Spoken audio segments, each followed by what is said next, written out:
Alloh subhanahu va taolo bandalariga zohiriy va botiniy ne'matlarni ato qilgan. Zohiriy ne'matlar inson ko'zi bilan ko'rib turadigan ne'matlar.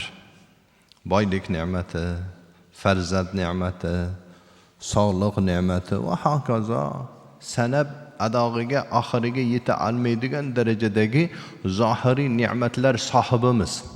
Bundan tashqari ko'zimiz bilan ko'rib bo'lmaydigan ne'matlarni ato qilib qo'ygan Alloh subhanahu va taolo.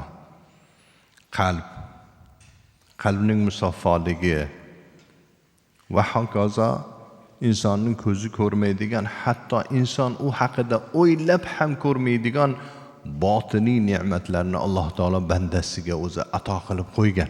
Bandaga berilgan buyuk ne'matlarning ichida biri sog'liq ne'mati hisoblanadi azizlar. Inson o'z sog'lig'ini asrashi shar'an vojib.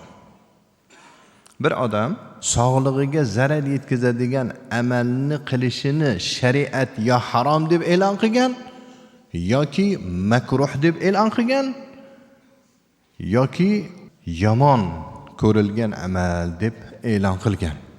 Misol uchun Alloh taolo Qur'oni Karimda "Wala tulqu bi aydikum ila at-tahlukah" sizlar qo'llaringni halokatga urmanglar degan Alloh taolo. Mana shu oyati karimadan ma'lum bo'ladiki, insonni sekin-sekin o'limiga sababchi bo'ladigan har qanday ish shariatda harom qilingan.